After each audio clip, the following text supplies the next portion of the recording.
आज का पॉडकास्ट दो लोगों के लिए है। एक जिनकी शादी हो गई है और दूसरे वो जिनको अपनी शादी करनी है।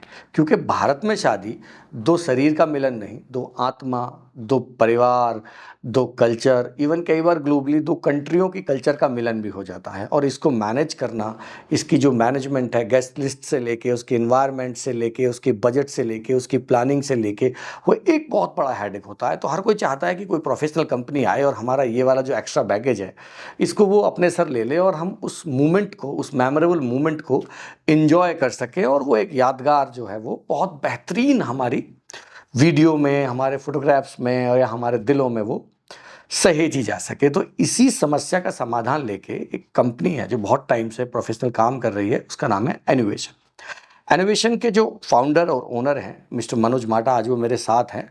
तो हम इन्हीं सारे पहलुओं पे बहुत बारीकी से बात करेंगे कि एक आम जनमानस से लेके एक लग्जरी वेडिंग तक का जो मैनेजमेंट है उसको संभालने के लिए उनकी क्या एक्सपर्टीज़ है, उनकी टीम क्या करती है, और इसको आगे डिस्कशन को लेके जाएंगे। तो मैं आपको मिलाता हूँ ज़्यादा समय ना लेते हुए मनोज माटा जी से। सो मनोज, नमस्कार। नमस्कार। Thanks for coming up on the show. Mighty. Thank you. So Manoj, जैसे आज का जो दौर है बहुत हेक्टिक शेड्यूल है लोगों के, लोग भावनात्मक चीज़ों को बहुत देखते हैं और बिल्कुल। एआई भी एक बहुत बड़ा टूल इंट्रोड्यूस हो गया इंडस्ट्री में। हाँ जी। सो अब आप वेडिंग इंडस्ट्री को किस तरीके से देखते हो कि ये आने वाले टाइम में क्या शेप लेगा? सर, आपने बहुत अच्छी बात कही कि एआई हो गया, हेक्टिक शेड्यूल हो गया, लेकिन मैं एक ये भी बात करना चाहूँगा और इसमें मैं थोड़ा गवर्नमेंट का भी देना चाहूँगा, एक दाद देना चाहूँगा कि जैसे कि विकसित भारत का जो कॉन्सेप्ट कुछ साल पहले इंट्रोड्यूस हुआ था, उससे क्या हुआ कि एक हमारी ये भी ऑब्जर्वेशन है कि पहले लोग जो थे वो आमतौर पे 20 लाख 25 लाख खर्चते थे वेडिंग पे। आज वही मिडिल क्लास जो है 50 लाख 60 लाख 1 करोड़ 1.5 करोड़ 2 करोड़ वाले लेवल पे पहुंच गया है। और सिर्फ चीज़ें सिर्फ शॉपिंग को लेके या सिर्फ वेडिंग को लेके बारीकी ही नहीं, मतलब उनको अपनी हर चीज़ में बारीकी चाहिए, तो उसकी वजह से भी टाइम कंस्ट्रेंट है। और एआई जो है, एआई भी मल्टीपल वे में आजकल लोगों को इंटीग्रेट हो चुका है वेडिंग्स के अंदर, ना सिर्फ उनके लिए, ना सिर्फ वेडिंग्स के लिए, बट हम प्लानर्स के लिए भी। तो जो टेक्नोलॉजी अपना रहा है वो काम बहुत इजीली और स्मार्टली कर पा रहा है, रादर देन कि जो बार बार इसको बिना एआई को एक्सेप्ट किए सिर्फ वही ट्रेडिशनल वे से चल रहे हैं। So, जैसे आज एक व्यक्ति अपनी शादी प्लान करना चाहता है, वो आपके पास आता है, आपके ऑफिस आता है। सो आप कहाँ से ऑपरेट करते हैं मे बेसिकली? वैसे हमारा अभी एक नया ऑफिस हम लोग ओपन कर रहे हैं करोल बाग में, डीबी गुप्ता मार्ग पे। अच्छा। तो वो पुराना हमारा ऑफिस था, वो किसी रीज़न से हमें शिफ्ट करना पड़ा, तो वो ऑफिस हम लोग डीबी गुप्ता मार्ग पे नया ऑफिस खोल रहे हैं। अभी कुछ टाइम के लिए हम वर्क फ्रॉम होम है, but most probably next month से हम लोग ये ऑपरेट कर देंगे ऑफिस। सो जैसे आपके ऑफिस में कोई आता है, वो आता है कि भाई मुझे अपनी वेडिंग ऑर्गेनाइज करनी है, सो आपका प्रोसेस कहाँ से शुरू होता है? तो सबसे पहले तो हमें ये समझना होता है सामने वाले को लेके कि सामने वाला जो है वो चाहता क्या है, एग्जैक्टली उसकी नीड क्या है। अब लोगों के माइंड में एक बेसिक नीड होती है कि इतने लोग हैं, इतने लोगों को लेके जाना है। एक तो डेस्टिनेशन वेडिंग का बहुत चलन चल गया है, तो डेस्टिनेशन वेडिंग ही ज़्यादा बड़ा कॉन्सेप्ट हो गया रादर देन नॉर्मल वेडिंग, क्योंकि नॉर्मल वेडिंग में लोग एक दूसरे को जानते हैं। सबसे ज़्यादा चैलेंज आता है डेस्टिनेशन वेडिंग, और हमारा भी फोकस वही रहता है कि भाई जब आप वहाँ नहीं गए हो तो आपकी वहाँ पे हम कैसे बेस्ट हेल्प कर पाएँ। अब लोग सिर्फ लेके आते हैं एक बेसिक रिक्वायरमेंट, हमें उनको लेके जाना पड़ता है और डिटेल में और डीप में, कि सिर्फ आपको बेसिक रिक्वायरमेंट नहीं देखनी, आपको ये भी देखना है कि क्या होटल आपका लॉजिस्टिक्स ले पाएगा, क्या आपके लिए वो लॉजिस्टिकली कन्वीनियंट है, आपके गेस्टों के लिए कन्वीनियंट है।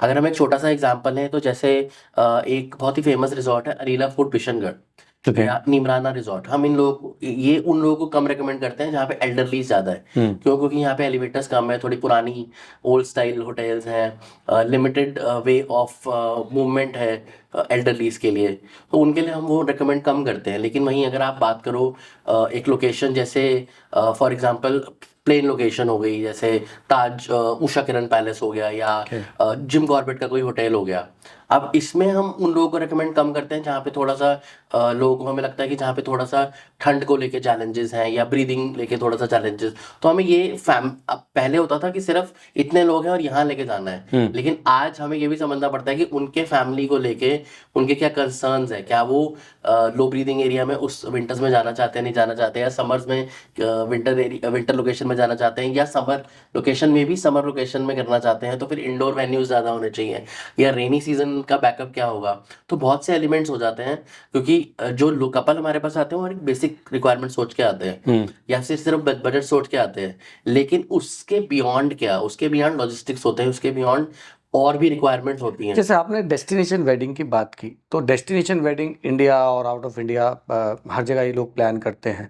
तो अगर हम एक आइडिया लेना चाहें कि डेस्टिनेशन वेडिंग के लिए जो सबसे ट्रेंड में, अगर कोई 5 डेस्टिनेशन आप बताना चाहें जहां आप काम कर रहे हैं, ऑलरेडी आपकी अच्छी वो है, तो जो कुछ जिससे हमारे दर्शक को क्या पता, किसी को आइडिया मिल जाए वो शादी आपके उन डेस्टिनेशन पे कर ले। हाँ, तो अगर इजी टू गो डेस्टिनेशन और कॉस्ट इफेक्टिव डेस्टिनेशन, मैं इसमें कुछ हिडन डेस्टिनेशन का भी नाम लेना चाहूंगा, जो लोग सोचते नहीं है अक्सर, क्योंकि जब कोई डेस्टिनेशन वेडिंग का आसपास जाने का सोचता है तो पहला माइंड में आता है जयपुर और दूसरा आता है जिम कॉर्बेट। ओके। लेकिन उसके बियॉन्ड क्या, उसके बियॉन्ड जो है वो मैं डेस्टिनेशन देना चाहूंगा रणथंभौर। ये जिम कॉर्बेट की तरह ही है, लेकिन उसमें भीड़ कम रहती है और रास्ता जाने का ज्यादा स्मूथ है। सवाई माधोपुर के नाम से भी जाना जाता है। भरतपुर एक लोकेशन है जो बिल्कुल ही 3 घंटे के रास्ते पे है। ऐसे ही एक लोकेशन है अजबगढ़ करके। तो ये 3 तो हमारे टुवर्ड्स राजस्थान हो गए। अगर मैं इधर वाली साइड बात करूं तो एक ऋषिकेश एक नई न्यू डेस्टिनेशन ऐसे उभर के आई है। ऋषिकेश से पहले नैनीताल है। इधर लोग कम सोचते हैं, पर लेक वेडिंग अगर आपको करनी है अच्छी, तो नैनीताल में भी बहुत अच्छा स्कोप है वेडिंग करने का। तो पूरा उत्तराखंड और जो पूरा राजस्थान है ये भी ऐसी हिडन डेस्टिनेशन से भरा हुआ है। और अगर किसी को लेक पैलेस जैसी वेडिंग करनी है तो मैं आज दर्शकों को ये भी बताना चाहूंगा आपके कि कुछ ऐसी हिडन लोकेशंस हैं जो हम लोगों को पता ही नहीं है। जैसे बीच वेडिंग के लिए हमेशा लोग गोवा कहते हैं, मैं कहता हूँ पुरी जाओ, जगन्नाथपुरी। अगर किसी को लेक वेडिंग करनी है तो लोग कहते हैं उदयपुर जाना पड़ेगा, मैं कहता हूँ नहीं, एक तो नैनीताल तो मैंने बता ही दिया, साथ में आप छत्तीसगढ़ में रायपुर में जा सकते हो। तो ऐसी लोकेशन हिडन लोकेशन है जो लोगों को पता ही नहीं है और कॉस्ट इफेक्टिव भी है। जैसे एक आम जनमानस के दिमाग में एक फोबिया रहता है कि अगर हम वेडिंग प्लानर को इंक्लूड करेंगे इसमें, या हम किसी प्रोफेशनल कंपनी को हायर करेंगे फॉर द वेडिंग मैनेजमेंट, तो हमारे प्राइसिंग बहुत हाई हो जाएगी, कॉस्टिंग बहुत बढ़ जाएगी, वो बहुत बड़ी बड़ी चीज़ें बेचेंगे क्योंकि अल्टीमेट कंपनी हमसे कमाना चाहेगी। ये एक माइंडसेट एक आम आदमी का हो जाता है। तो आप इसको कैसे देखते हो, क्या ये सच है या कैसे दिखते हैं मतलब? तो मैं आपसे पूछना चाहूंगा सर, आपका इंश्योरेंस है? हाँ, इंश्योरेंस है। क्यों लिया आपने इंश्योरेंस? बिकॉज मैं इंश्योर्ड होना चाहता हूँ। है ना, आप चाहते हो कि छोटे छोटे एलिमेंट्स भी कहीं भी लाइफ में कुछ भी हो तो उसके लिए मेरे को पैसे का एकदम खर्चा ना लगे, एकदम एक्सपेंस ना बढ़ जाए। एज अ वेडिंग प्लानर लोगों को यही लगता है कि वेडिंग प्लानर हर जगह से कमीशन खाता है, which is a myth. Wedding planner आपके इंश्योरेंस की तरह है। वेडिंग प्लानर का रोल ही यही है, सबसे पहला रोल जब आप वेडिंग प्लानर हायर करते हो कि आपके साथ बैठ के बजटिंग बनाए। आपने बोला मुझे मेरे डेकोर का बजट 10 लाख रुपए है, तो आप उसका फर्ज ये बनता है कि वो आपको 10 लाख वाले पर्सन से मिलवाए कि ये डेकोर आपका 10 लाख में पूरा हो सकता है। क्योंकि हर बजट में हर चीज मिलती है। लेकिन एक वेडिंग प्लानर का काम है कि आपके बजट में उसको चीज को ला के देना और उसको कंट्रोल करना, सबसे इंपॉर्टेंट कंट्रोल है। या छोटे छोटे एलिमेंट्स, अब एक एग्जांपल दूंगा। मेरे एक क्लाइंट है, मैं उनका नाम नहीं लेना चाहूंगा बट रेगुलर क्लाइंट है हमारे। तो उन्होंने अपने मामा जी को गलती से कहा कि भाई हमारे तो रिश्तेदारी बड़ी है, कई लोग कहते हैं हमें कि हमारी तो रिश्तेदारी बहुत बड़ी है। उन्होंने मामा जी को छोटा सा टास्क दिया कि बसें बुक करा देना डेस्टिनेशन वेडिंग के लिए। मसूरी की शादी थी, जेपी की। बस मामा जी बुकिंग कराना भूल गए। अच्छा। और लास्ट मिनट पे वो खर्चा जो होता 50,000 का वो 2 लाख रुपए बढ़ गया। उसके बाद से उनके मामा जी के बेटे की शादी हमने करी। तो वो भी एक लर्निंग होती है। हाँ, कहीं ना कहीं देखो, एक प्रोफेशनल व्यक्ति अगर करता है तो, बट वो बजट वाली जो मैं बात कर रहा था, तो आपका क्या परसेप्शन है कि क्या वेडिंग एक्सपेंस एक वेडिंग प्लानिंग कंपनी को, प्रोफेशनल कंपनी को हायर करके घटाया जा सकता है या बढ़ाया? ओवरऑल बजट हमेशा घटाया जा सकता है। आप देखो ना, अगर आज कोई वेडिंग प्लानर सोच रहा है कि मेरा 10% एक्स्ट्रा लग जाएगा, लेकिन आप ये सोचो कि वो जो वेडिंग प्लानर है वो आपका 30% 40% बचा के भी देगा।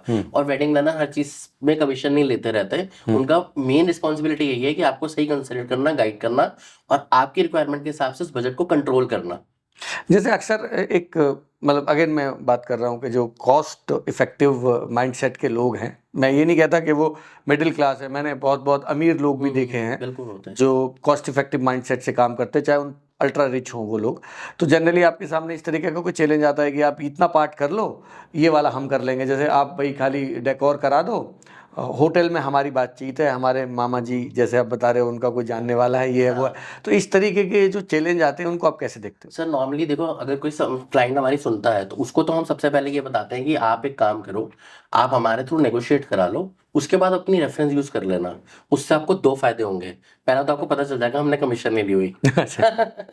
ठीक है। और दूसरी चीज आपको ये समझ में आ जाएगा कि जो रेट है वो बिल्कुल निचुड़ गए हैं, उसके बाद निचुड़वाने के लिए ओनर के पास ऑप्शन नहीं बचेगा।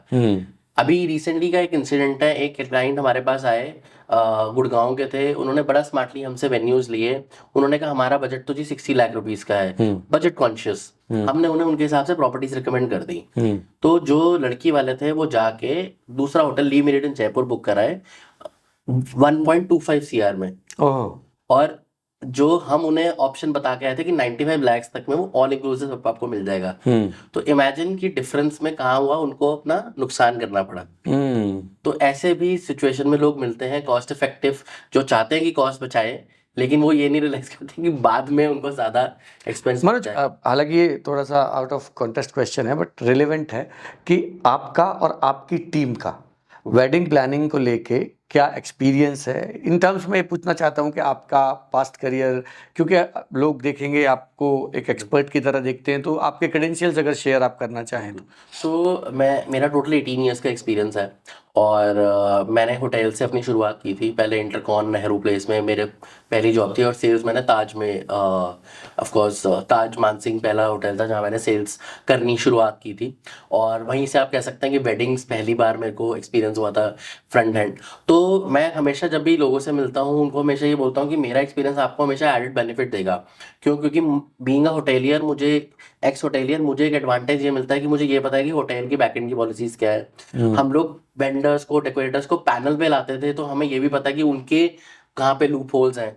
तो वहां पे हमने लोग नॉर्मली वेडिंग प्लानर्स एक 10 पॉइंटर की चेकलिस्ट लेके चलते हैं कि ये आपके अरेंजमेंट करने हैं। हमने एक चेकलिस्ट अलग बनाई हुई है कि कहाँ कहाँ आपके पैसे आपने बचाने हैं। अच्छा, हर एलिमेंट के लिए बनाए हुए हैं हमने, होटल्स में भी बताए हुए हैं। आप ये सोच रहे हो कि होटल मेरे को मनोज भी 60 लाख का दे रहा है, होटल डायरेक्टली 60 लाख का मिल रहा है, लेकिन आपने ये नहीं सोचा कि मैंने मेन्यू तो बढ़वाया नहीं। बाद में होटल कह रहा है अरे एक डिश डालनी है, लो बढ़ाओ 100 रुपए।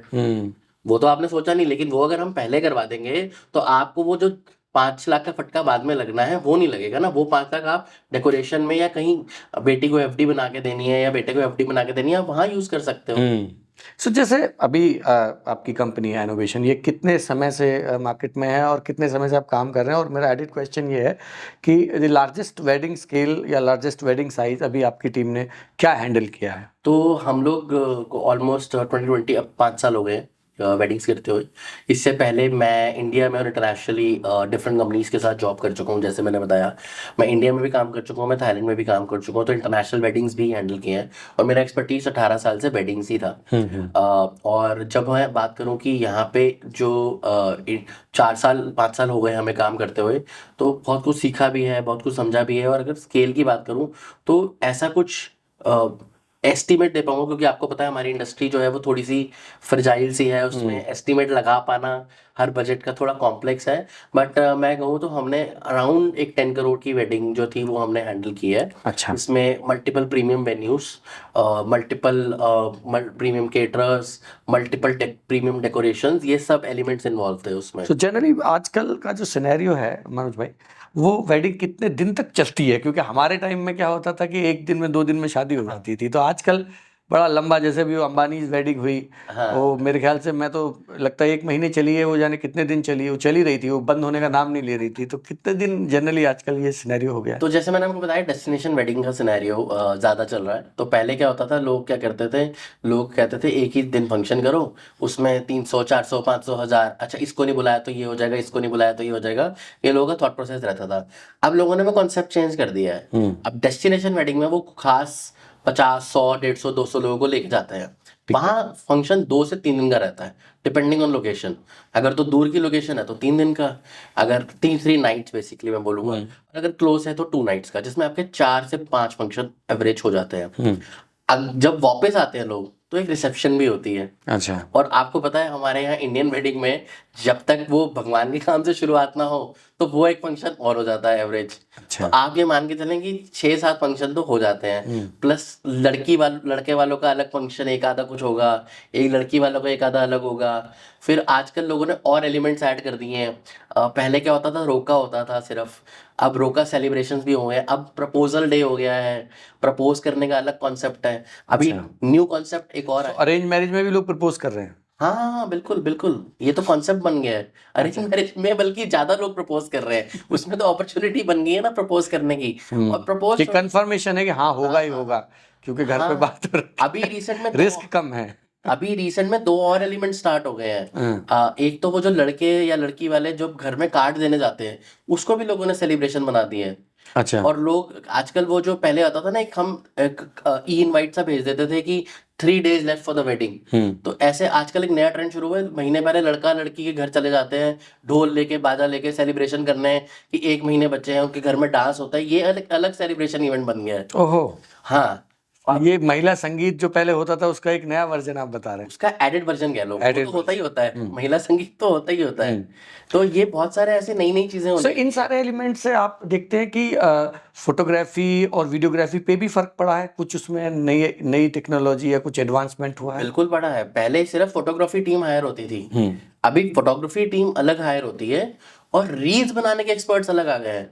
अच्छा। हाँ, बीटीएस रील्स के लिए आप अलग हायर करते हो पर्सन, जो आपको पूरा एक वो लिस्ट बना के आते हैं कि ये आप एक्ट करोगे पीछे, हम आपके बीटीएस रील्स बनाएंगे, या आपके कैंडिड मोमेंट्स को हम अलग से कैप्चर करेंगे। वो आईफोन से भी करते हैं, वो कैमरा भी लेके आते हैं, वो डिपेंड करती है सिचुएशन टू सिचुएशन। तो आजकल ये अलग ट्रेंड शुरू हो गया है। मैंने लगा कोरियोग्राफर्स भी बहुत आजकल इन्वॉल्व हैं वेडिंग्स में, चाहे किसी को नाचना आए ना आए, पर फूफा जी भी अपना कर रहे हैं जैसा जिनसे हो पा रहा है ना, ऐसा कुछ है? तो कोरियोग्राफर पहले क्या होता था, सिर्फ संगीत नाइट के लिए हायर होते थे। अब कोरियोग्राफर्स की हायरिंग होती है, जैसे मैंने बताया प्रपोज डे के लिए, या वो जो अवार्ड देने जा रहे हैं वहाँ अवार्ड की मान सकते हो आप। तो ये जो अपना इनवाइट होता है अवार्ड की तरह ही हो गया। तो उसमें डांसिंग की अलग परफॉर्मेंस होती है। फिर घर में जो लड़की जा रही है आजकल, या लड़का जा रहा है कि हम 4 हफ्ते बचे, उसकी अलग परफॉर्मेंस। अभी एक और बिल्कुल लेटेस्ट ट्रेंड में क्या है, लोगों ने सेव द डेट भी वीडियो के थ्रू बनवाना शुरू कर दिया है। अच्छा। उसमें भी लोग परफॉर्मेंस देते हैं। ओहो, ये तो राजा मौली की फिल्म हो गई है पूरी। हाँ, अब बिल्कुल एक आप राजा मौली की, एसएस राजा मौली, या आप कह सकते हो पुराने, पहले उसकी मूवीज बहुत ज्यादा चलती थी ऐसी। मैं वो डायरेक्टर का नाम भूल रहा हूँ जिसमें रणवीर कपूर ने अपनी स्टार्टिंग करी थी।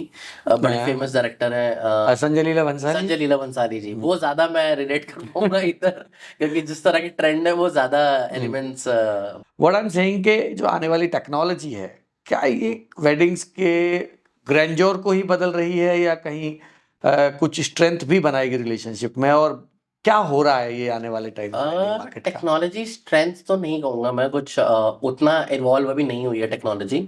मे बी आने वाले टाइम में आई एम श्योर कुछ ऐसी टेक्नोलॉजी बनेंगी।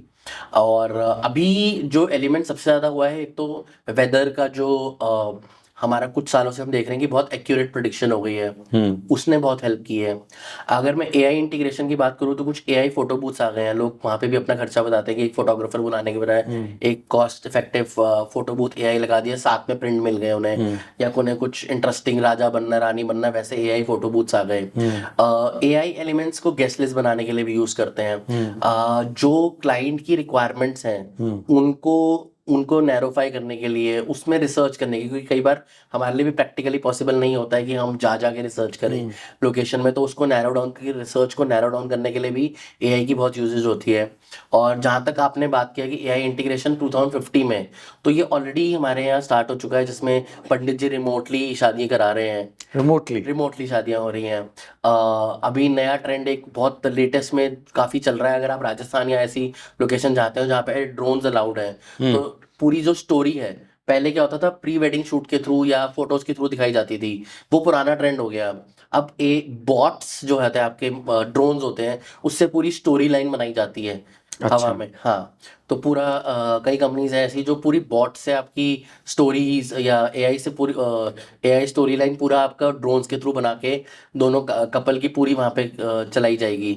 और ज़रूरी नहीं है कि सिर्फ लव मैरिज में, अरेंज मैरिज में भी होता है, क्योंकि ये लोग प्री वेडिंग शूट वगैरह ये सब के लिए तो जाते ही हैं कपल्स।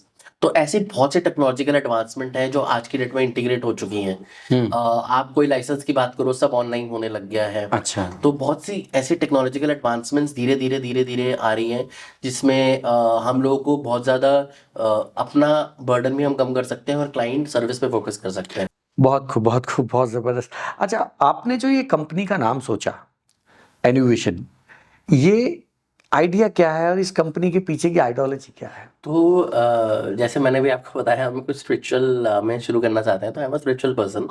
और आइडिया ये था कि जो पहली वेडिंग हुई थी हमारे इंडिया में, या कहते हैं हमारे धरती पे कहते हैं, वो शिव पार्वती की हुई थी, जी। जिसे आदिशक्ति भी जाना जाता है। और आदिशक्ति एक है, आदिशक्ति अलग नहीं है ना।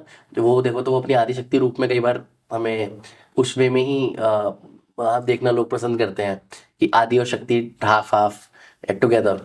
तो evolution is God Shiva which is stable, जो धीरे धीरे अपना रिसर्च करते हैं और इवॉल्व होते हैं, धीरे धीरे चीज़ों को इवॉल्व करते हैं और वो डायरेक्शंस देते हैं। इनोवेशन इज माता शक्ति, जो अलग अलग रूपों में, अलग अलग फॉर्म्स में हमें आती हैं और माँ की तरह हमें गाइडेंस देती हैं, हमारा ख्याल रखती हैं। So that was the idea, that Vedic idea was innovation. तो एवोल्यूशन और इनोवेशन को मर्ज करके इनोवेशन बना। एनुवेशन। So that was the idea. तो आइडली कंपनी का नाम अगर हम आदि शक्ति रख लेते तो लोग हमें टेंट हाउस समझते, तो हमने इनोवेशन वेडिंग प्लानिंग कर दिया उसको। बहुत so that was the idea behind that. और हम ये भी क्लेम करते हैं, आई डोंट नो मतलब, but we claim that we are India's first Vedic wedding company.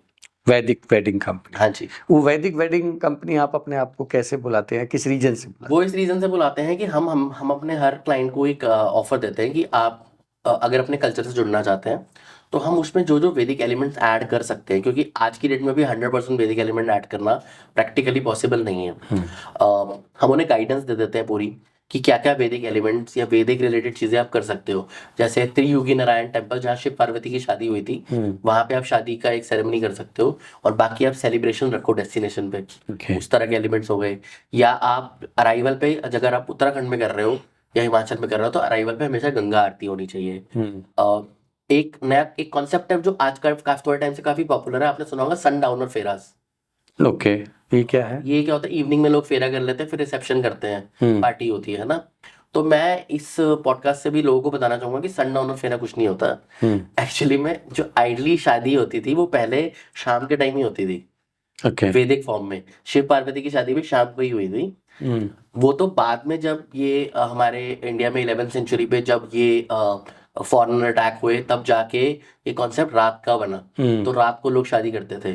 तो जो लोग सनडाउन और फेडिंग कर रहे हैं वो एक्चुअली अपने वैदिक कल्चर से जुड़ रहे हैं। ओके। वो evening wedding is more like वैदिक वेडिंग।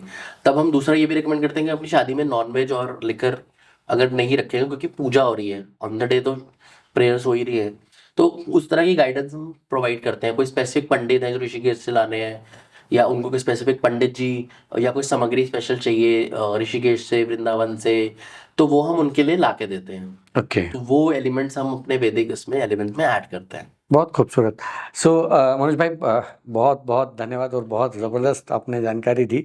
सो एंड में अगर कोई मैसेज या कुछ लाइन आप हमारे ऑडियंस को कहना चाहें तो प्लीज़ आप। मैं यही कहना क्लोजिंग चाहूंगा कि स्टेटमेंट। लोग अक्सर वेडिंग प्लानर्स को एक एक्सपेंस समझते हैं, बट अगर आप देखो तो सबसे इम्पोर्टेंट एलिमेंट आपका वेडिंग प्लानर है। क्योंकि ना ही, जैसे मैंने कहा कि ना ही हम सिर्फ एक इंश्योरेंस की तरह है, बट आपका अपना बंदा कौन है। आप ऑफिस वाले को लेके आओगे, रिलेटिव को लेके आओगे, पर रिलेटिव फंक्शन एंजॉय करना चाह रहा है। ऑफिस वाला उसी सैलरी में कहेगा कि मुझे आप इसी सैलरी में डबल काम क्यों करा रहे हो अपना पर्सनल। तो वेडिंग प्लानर आपका पर्सन है, इज योर पर्सन, जो आपके बिहाफ पे सारे अरेंजमेंट करेगा। और वेडिंग प्लानर की फीस ऐसे कोई बहुत एक्सपेंसिव नहीं होती, it's a reasonable fees, it's decent, आपके बजट के अकॉर्डिंग होती है। और वो आपके बजट में, उसका फर्क ये है कि आप 50 लाख का सोच के चल रहे हो, तो ये ना हो कि वो खर्चा जाते जाते 80-90 लाख हो जाए। चलो 50 का 60 we can still understand, but वो 80-90 लाख में होना चाहिए। वहां पे लोग मिस्टेक करते हैं, क्योंकि वहां पे लोग नेगोशिएट नहीं करते हैं, वहां पे लोग उन एलिमेंट्स को भूल जाते हैं, डेकोरेशन को लेके ही लोग गलत डिसीजन ले लेते हैं। तो उस तरह के एलिमेंट्स को बचाना हमारा काम है। और अगेन लास्ट मैसेज जो बड़ा इंपॉर्टेंट है, जैसे मैंने पहले भी कहा, वेडिंग प्लानर्स कमीशन नहीं देते हैं, ये गलत फहमी है। वो एक ट्रैवल एजेंट वाला कॉन्सेप्ट और वेडिंग प्लानर में एक डिफरेंस होता है। थैंक यू मनोज भाई। सो दोस्तों, बहुत इन्फॉर्मेटिव रहा आज का सेशन। मनोज भाई ने काफ़ी डिटेल में एक एक बात को बताया और उनकी कंपनी एनोवेशन किस तरीके से काम कर रही है और वो किस बड़े रेवोल्यूशन को आप लोगों तक पहुंचाना चाह रहे हैं। कि जो बताया कि वेडिंग प्लानिंग जो है वो कमीशन का जॉब नहीं है, रिस्पॉन्सिबिलिटी का जॉब है। और वैसे भी मेरी तरफ से सारे सुनने वालों को ये मैसेज है कि भाई इन्फॉर्मेशन और नॉलेज में बड़ा फ़र्क होता है, तो इन्फॉर्मेशन के भरोसे ना रहें, नॉलेज लें जाके कि हाँ रियलिटी क्या है। So thank you so much. As usual request, like, subscribe and forward the information. पता नहीं किसके कौन सी बात कितने काम आ जाए। हर हर महादेव।